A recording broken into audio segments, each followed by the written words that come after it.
இந்த காலவெளியிலும் தேவன் நமக்கு கொடுக்கிற ஒரு விசேஷித்த ரேமா வார்த்தை எண்ணாகமும் 23 21 நம்பர்ஸ் 23:21. அதனுடைய பிற்பகுதி, கர்த்தர் அவர்களோடு இருக்கிறார், ராஜாவின் ஜெய கம்பீரம் அவர்களுக்குள்ளே இருக்கிறது. ஹல்லேலூயா. இந்த காலவெளியிலே கர்த்தர் சொல்லுகிறார், தேவன் நம்மோடு கூட இருக்கிறார், தேவனின் ராஜ ஜெய கம்பீரம் நமக்குள்ளே இருக்கிறது. ஆமென். பிரியமானவர்களே, இந்த வார்த்தை யார் சொல்லுகிறது? பிலேயாம் இஸ்ரவேல் ஜனங்களை பார்த்து சொல்லுகிற ஒரு வார்த்தை. கர்த்தருக்கு ஸ்தோத்திரம் உண்டாவதாக. எண்ணாகமம் 23:21 நம்பர்ஸ் 23:21. கர்த்தர் உன்னோடு கூட இருக்கிறார், கர்த்தருடைய ஜெய கம்பீரம் உனக்குள்ளே இருக்கிறது. ஆம் பிரியமானவர்களே, இந்த காலை வேளையிலே பிலேயாம் பாலாக்கை பார்த்து சொல்லுகிற, பாலாக் சபிக்க கொண்டு போகும்போது இஸ்ரவேல் ஜனங்களை பார்த்து சொல்லுகிற வார்த்தை. பிலேயாம் இஸ்ரவேலிலே ஒரு பெரிய தீர்க்கதரிசி. பாலாக் ராஜா மோவாப் தேசத்தை ஆண்டு கொண்டிருந்தான். இஸ்ரவேல் ஜனங்கள் திரளாய் பலுகி பருகி தேசத்தை நிரப்பி கொண்டு ஆசீர்வாதமாய் இருக்கிறதை பார்த்த பாலாக் ராஜா இவர்களை எப்படியாவது சபிக்க வேண்டும் என்று எண்ணி பிலேயாம் தீர்க்கதரிசியை அழைக்கிறான். பிலேயாம் தீர்க்கதரிசியும் பாலாக் ராஜாக்கு வார்த்தைக்கு செவி கொடுத்து உள் மனதிலே போக வேண்டும் என்ற ஆசையோடு ஆண்டவருடைய சமூகத்திலே வந்து நிற்கிறான்.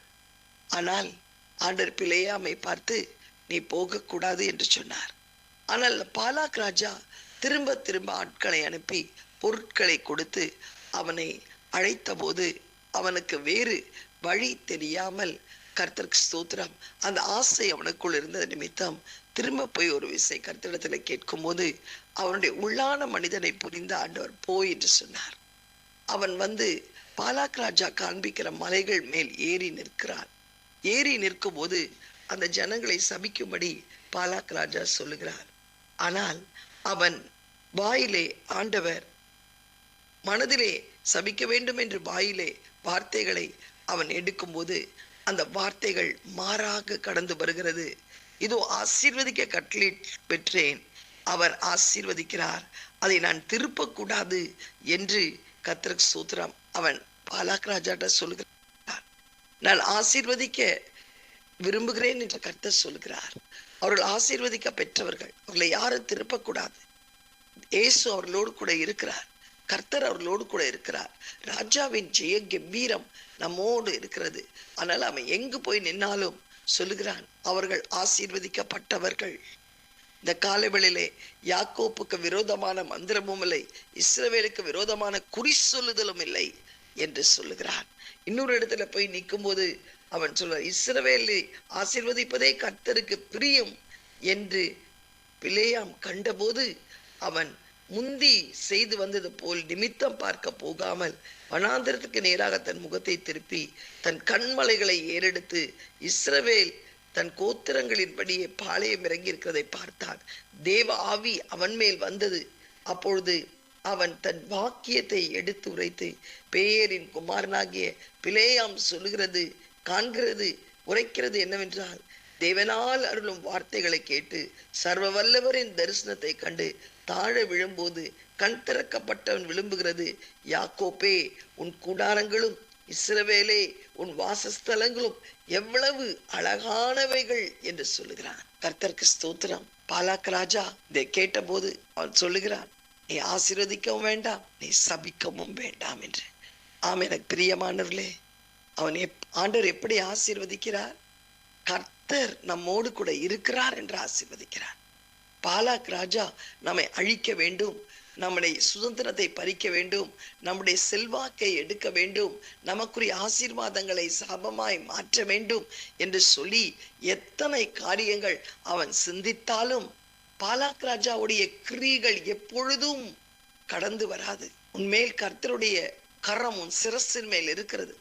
உன் பொருட்கள் மீது இருக்கிறது, உன் குடும்பத்தின் மீது இருக்கிறது, உன் பிள்ளைகளுடைய எதிர்காலத்தின் மீது இருக்கிறது, உன் பிள்ளைகளுடைய ஜீவன் மீது இருக்கிறது. கர்த்தர் உன்னோடு கூட இருக்கிறார். ராஜாவின் ஜெய கம்பீரம் உனக்குள்ள இருக்கிறது. அது என்னங்க? கர்த்தர் நம்மோடு கூட இருக்கிறார். நம்மளால் புரிஞ்சு கொள்ள முடியும். கர்த்தரின் ராஜ ஜெய கம்பீரம் நமக்குள்ள இருக்கிறது என்றால் என்ன? சில பேர் கம்பீரமா நடப்பாங்க, அப்படியே நல்லா தைரியமா நடப்பாங்க. சொல்லுவாங்க, இது என்ன சிங்கத்தை போல் நடக்கிறாங்களே அப்படின்னு சொல்லுவாங்க. இது என்ன ராஜ நடையா இருக்கிறதே என்று சொல்லுவார்கள். கர்த்தருக்கு ஸ்தோத்திரம். இவர் என்ன உயர்ந்த ஸ்தானத்துல இருக்கிறாரா? இவர் நடையை பார்த்தாலே தெரிந்து கொள்ள முடிகிறதே என்று சொல்வார்கள். உலக பிரகாரம் மக்கள் அப்படி நினைக்கலாம்.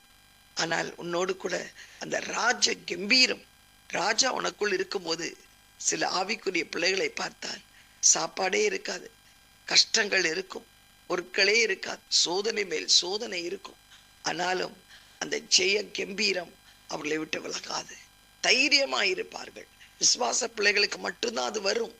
ஆண்டவரை அதிகமாய் நேசிகள் மட்டும்தான் இருக்கும். தைரியமா இருப்பார்கள். என்னுடையதை யாரும் எடுக்க முடியாது, எனக்குரியதை கர்த்தர் செய்வார். அவரை நான் நோக்கி ஜெபிக்கிறேன். அவர் என்னுடைய தாப்பன். அவரால் கூடாத காரியம் ஒன்றுமில்லை வேதத்திலே. அவர் ஜெய கிறிஸ்து, அவர் ஜெய கம்பீர ராஜா. அவர் எனக்கு யாவையும் செய்து முடிக்க வல்லமை உள்ளவர். அவரை எனக்கு முன்பாக நான் வைத்திருக்கிறேன். நான் ஒரு காலம் அசைக்கப்படுவதில்லை. அவரின் வாழ்க்கையில எல்லாவற்றையும் அறிந்திருக்கிறார். அவர் நினைத்தது தடைப்படாது என்று சொல்லி ஜெய கம்பீரமாய் அவர்கள் அறிக்கையிடுவார்கள், நடப்பார்கள், நிற்பார்கள் சோதனையில். எனக்கு அருமையானவர்கள், இந்த காலவெளியிலே கர்த்தர் சொல்லுகிறார், எத்தனை பாலாக் உனக்கு விரோதமாய் எழும்பி சதி செய்தாலும், எத்தனை பிளேயாம்கள் உனக்கு தரிசனங்கள், தீர்க்க தரிசனங்கள் சொன்னாலும் அது தேவனுடைய வார்த்தைகளாய் தான் இருக்கும். சபிக்க சொன்னாலும் தேவன் அதை உனக்கு ஆசீர்வாதமாய் மாற்றுவார். பாலாக் ஒருபோதும் உன் வாழ்க்கையில ஜெயம் எடுக்க முடியாது. பாலாக்குடைய சதி திட்டங்கள் உன் வாழ்க்கையிலே அபத்தமாக்கும். இந்த காலவெளியிலே தைரியமாயிரு.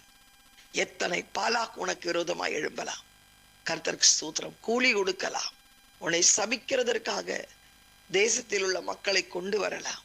ஒருபோதும் தேவன் உன்னை சபிக்கவோ அழிக்கவோ விட மாட்டார். உனக்குரியதை நீ பற்றி கொள்ளத்தக்கதாக கர்த்தர் உன்னோடு கூட இருக்கிறார். கர்த்தரின் ஜெய கம்பீரம் உனக்குள்ளே இருக்கிறது. பலங்கொண்டு திடமனதாயிரு. கர்த்தருடைய ஆசீர்வாதம் உன்மேல் இருக்கிறது. யாக்கோப்புக்கு விரோதமான மந்திரமும் இல்லை, இஸ்ரவேலுக்கு விரோதமான குறிச்சொல்லும் இல்லை. நீ கர்மேல் பர்வதத்திலே தனித்து வாசம் பண்ணுகிற இஸ்ரவேல், உன் கூடாரங்கள் மிகவும் அழகாயிருக்கிறது. கண்களை மூடி ஜெபிக்கலாமா? எங்களை அதிகமாய் நேசிக்கிற நல்ல தகப்பனே, இந்த காலை வேளைக்காயும் நன்றியோடு ஸ்தோத்தரிக்கிறோம் அப்பா. ஆண்டவரை, கர்த்தர் எங்களோடு கூட இருக்கிறீர் என்பதை நீர் வெளிப்படுத்தி தந்து, தேவனின் ராஜ்ய கம்பீரம் எங்களுக்குள் இருக்கிறது என்பதை நீர் திருஷ்டாந்தப்படுத்தினதற்காய் ஸ்தோத்திரம். எத்தனை பாலாக் எங்களுக்கு மத்தியிலே எழும்பி சதி ஆலோசனைகளை செய்து எங்கள் சிதறடிக்கப்பட வேண்டும், எங்களுடைய அந்த சாபம் எங்கள் மேல் வர வேண்டும், நாங்கள் பலுகி பெருகக்கூடாது, எங்களுக்குரிய ஆசீர்வாதத்தை நாங்கள் சுதந்திரிக்க கூடாது என்று சொல்லி திட்டங்கள் போட்டாலும் ஆண்டவரே, அதை அதமாக்கி எங்களுக்குரியதை நாங்கள் சுதந்திரித்துக் கொள்ளத்தக்கதாக தேவன் அனுகிரகம் செய்கிறதற்காய் ஸ்தோத்திரம். எங்கள் மேல் வைத்த ஆசீர்வாதங்களை ஒருவனாலும் தடை செய்ய முடியாதப்பா. தேவரீர் எங்கள் வாழ்க்கையிலே சகலத்தை அறிந்திருக்கிறீர். நினைத்து தடைப்படாது. தேவ கிருபை இந்த காலவெளியில் எங்களை ஆளுகை செய்யட்டும். இயேசுவின் மூலம் நல்ல பிதாவே, ஆமென். God bless you all. Have a blessed day. Amen.